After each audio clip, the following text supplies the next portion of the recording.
आज केंद्र सरकार आजादी के 75 वर्ष को ध्यान में रखते हुए 75,000 युवाओं को एक कार्यक्रम के अंतर्गत नियुक्ति पत्र दे रही है।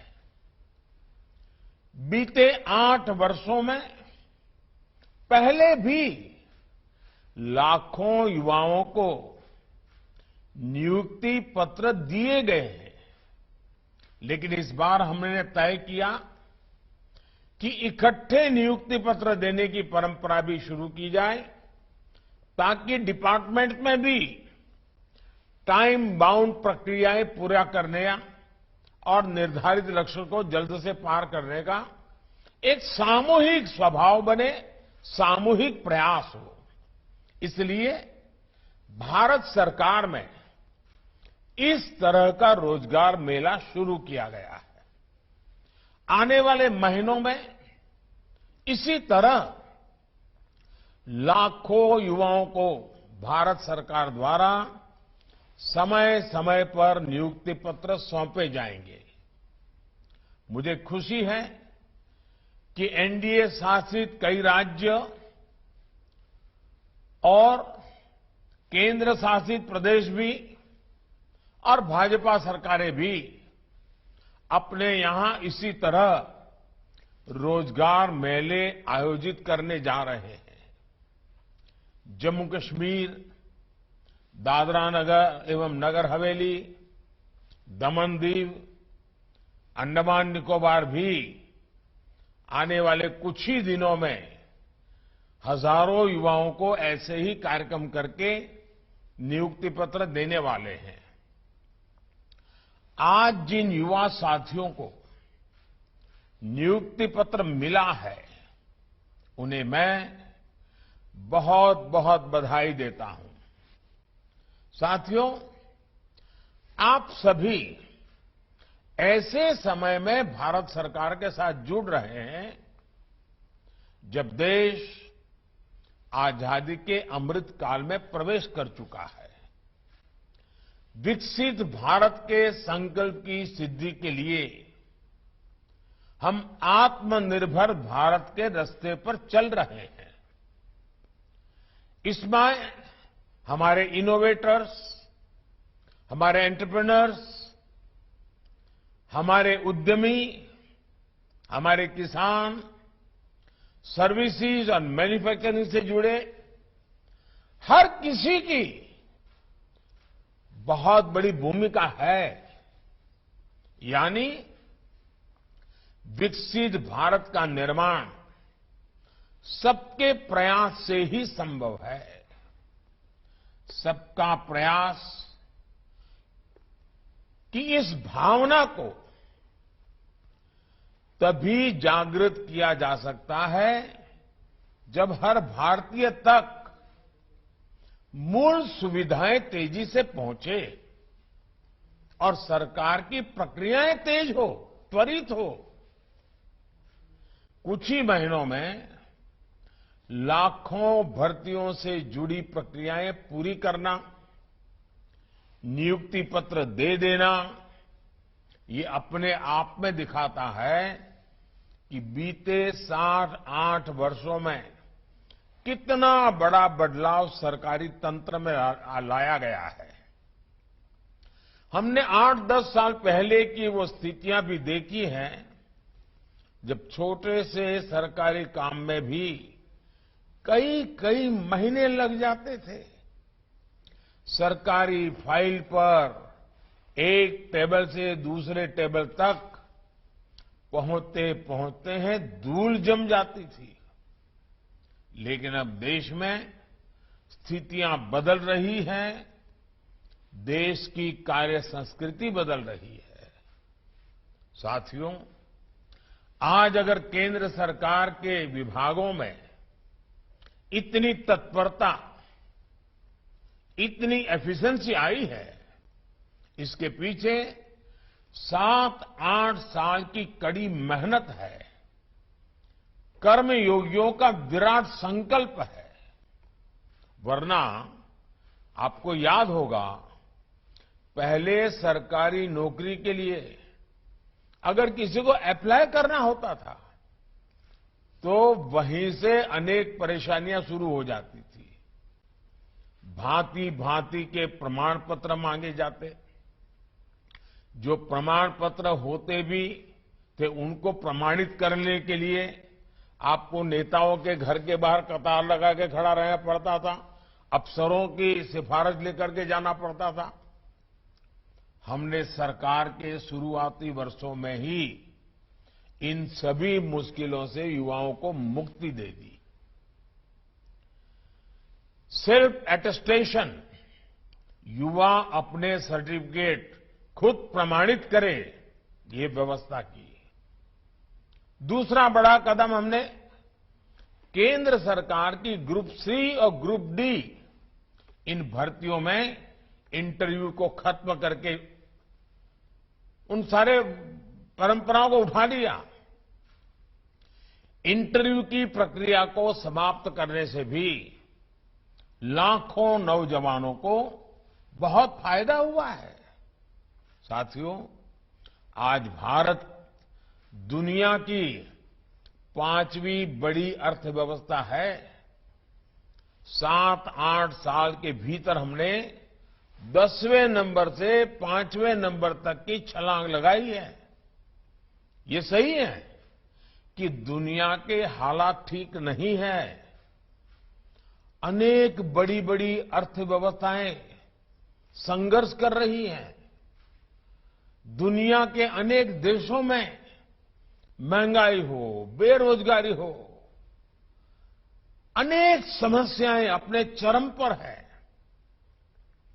100 साल में आए सबसे बड़े संकट के साइड इफेक्ट्स 100 दिन में चले जाएंगे, ऐसा न हम सोचते हैं, न हिंदुस्तान सोचता है और न ही दुनिया अनुभव करती है। लेकिन इसके बावजूद संकट बड़ा है, विश्वव्यापी है और उसका प्रभाव चारों तरफ हो रहा है, दुष्प्रभाव हो रहा है। लेकिन इसके बावजूद भारत पूरी मजबूती से लगातार नए नए इनिशिएटिव लेकर के, थोड़ा रिस्क लेकर के भी ये प्रयास कर रहा है कि ये जो दुनिया भर में संकट है उसको से हम हमारे देश को कैसे बचा पाएं, इसका दुष्प्रभाव हमारे देश पर कम से कम कैसे हो। बड़ा कसौटी काल है, लेकिन आप सबके आशीर्वाद से, आप सबके सहयोग से अब तक तो हम बच पाए हैं। ये इसलिए संभव हो पा रहा है क्योंकि बीते 8 वर्षों में हमने देश की अर्थव्यवस्था की उन कमियों को दूर किया है जो रुकावटें पैदा करती थी। साथियों, इस देश में ऐसा वातावरण बन रहा है जिसमें खेती की, प्राइवेट सेक्टर की, छोटे और लघु उद्योगों की ताकत बढ़े। ये देश में रोजगार देने वाले सबसे बड़े सेक्टर है।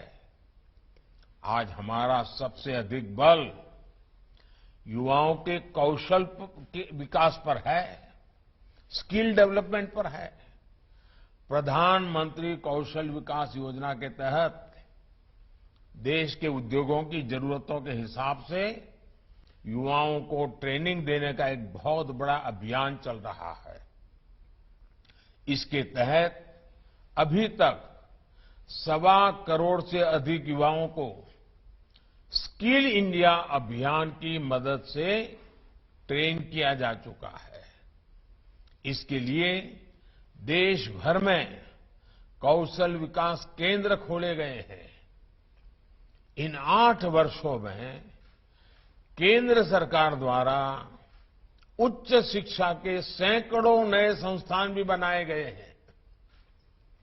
हमने युवाओं के लिए स्पेस सेक्टर खोला है, ड्रोन पॉलिसी को आसान बनाया है ताकि युवाओं के लिए देश भर में ज्यादा से ज्यादा अवसर बढ़े। साथियों, देश में बड़ी संख्या में रोजगार और स्वरोजगार के निर्माण में सबसे बड़ी रुकावट बैंकिंग व्यवस्था तक बहुत सीमित लोगों की पहुंच भी थी। इस रुकावट को भी हमने दूर कर दिया है। मुद्रा योजना ने देश के गांवों और छोटे शहरों में उद्यमशीलता का विस्तार किया है। अभी तक इस योजना के तहत करीब करीब 20 लाख करोड़ रुपए के ऋण दिए जा चुके हैं। देश में स्वरोजगार से जुड़ा इतना बड़ा कार्यक्रम पहले कभी लागू नहीं किया गया। इसमें भी जितने साथियों को ये ऋण मिला है उसमें से 7.5 करोड़ से अधिक लोग ऐसे हैं जिन्होंने पहली बार अपना कोई कारोबार शुरू किया है, अपना कोई बिजनेस शुरू किया है। और इसमें भी सबसे बड़ी बात, मुद्रा योजना का लाभ पाने वालों में लगभग 70% लाभार्थी हमारी बेटियां हैं, माताएं बहनें हैं। इसके अलावा एक और आंकड़ा बड़ा महत्वपूर्ण है। बीते वर्षों में सेल्फ हेल्प ग्रुप से 8 करोड़ महिलाएं जुड़ी हैं, जिन्हें भारत सरकार आर्थिक मदद दे रही है। ये करोड़ों महिलाएं अब अपने बनाए उत्पाद देश भर में बिक्री कर रही है, अपनी आय बढ़ा रही हैं। अभी मैं बद्रीनाथ में कल पूछ रहा था, माताएं बहनें जो सेल्फ हेल्प ग्रुप मुझे मिली, उन्होंने कहा इस बार जो बद्रीनाथ यात्रा पे लोग आए थे, हमारा 2.5 लाख रुपया हमारा एक एक ग्रुप की कमाई हुई है। साथियों, गांव में बड़ी संख्या में रोजगार निर्माण का एक और उदाहरण हमारा खादी और ग्रामोद्योग भी है। देश के पहली बार खादी और ग्रामोद्योग 1 लाख करोड़ रुपए से अधिक का हो चुका है। इन वर्षों में खादी और ग्रामोद्योग में 1 करोड़ से अधिक रोजगार बने हैं। इसमें भी बड़ी संख्या में हमारी बहनों की हिस्सेदारी है। साथियों, स्टार्टअप इंडिया अभियान ने तो देश के युवाओं के सामर्थ्य को पूरी दुनिया में स्थापित कर दिया है। 2014 तक जहां देश में कुछ इने गुने 100 स्टार्टअप थे, आज ये संख्या 80,000 से अधिक हो चुकी है।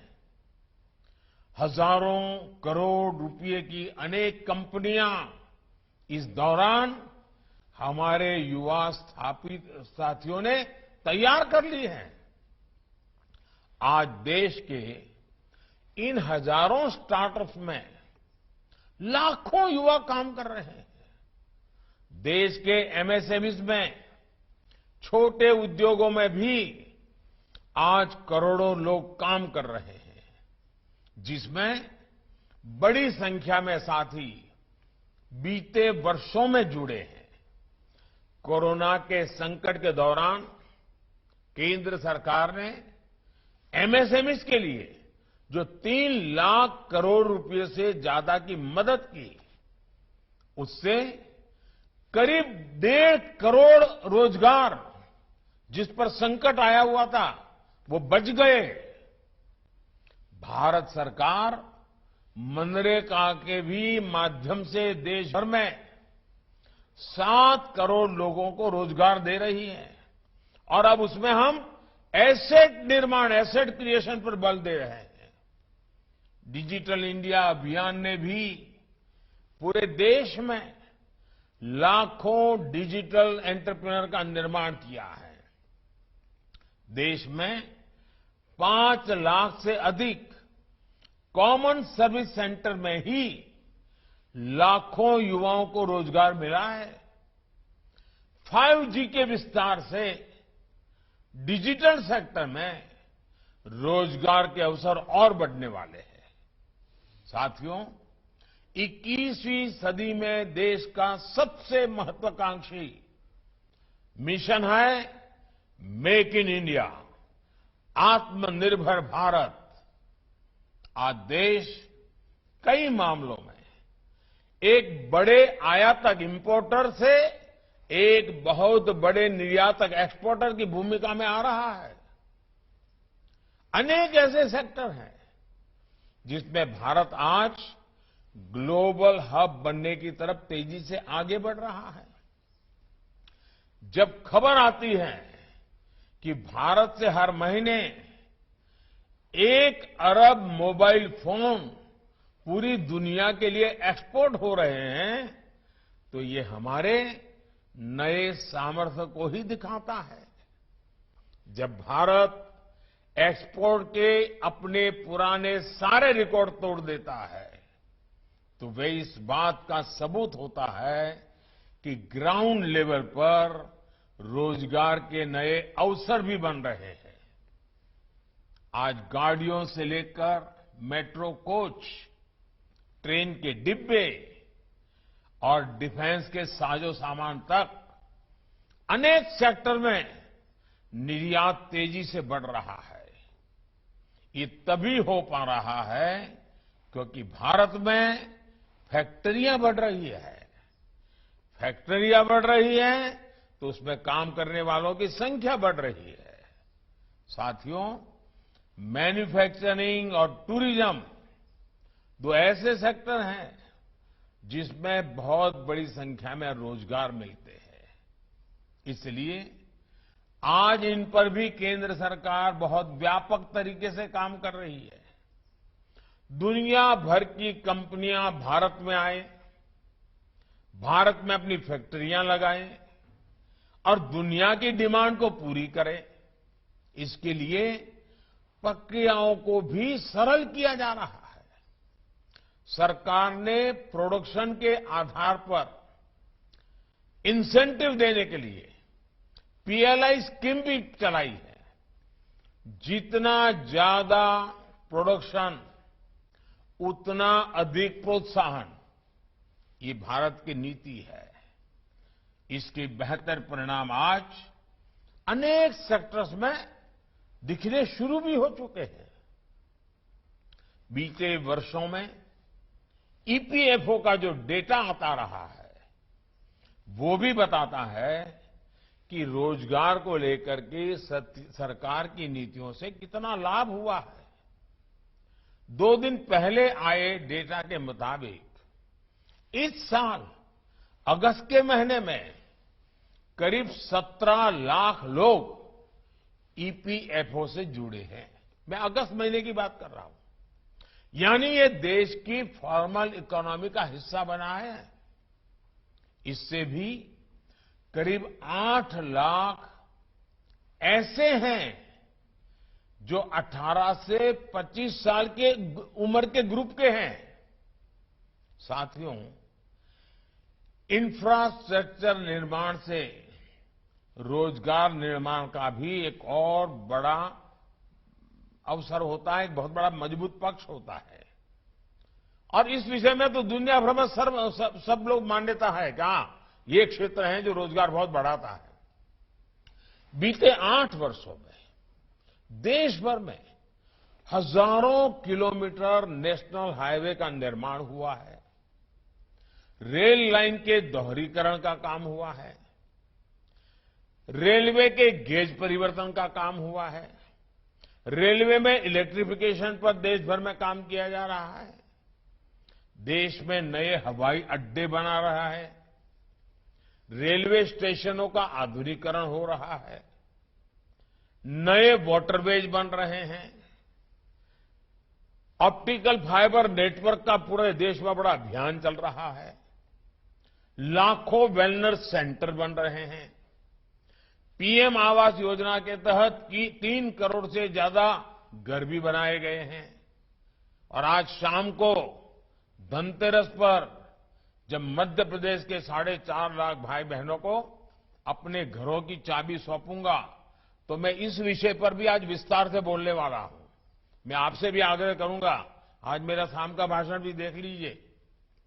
साथियों, भारत सरकार इंफ्रास्ट्रक्चर पर 100 लाख करोड़ रुपए से ज्यादा का लक्ष्य लेकर चल रही है। इतने बड़े पैमाने पर हो रहे विकास कार्य स्थानीय अवसर पर युवाओं के लिए रोजगार के लाखों अवसर बना रहे हैं। आधुनिक इंफ्रा के लिए हो रहे ये सारे कार्य टूरिज्म सेक्टर को भी नई ऊर्जा दे रहे हैं।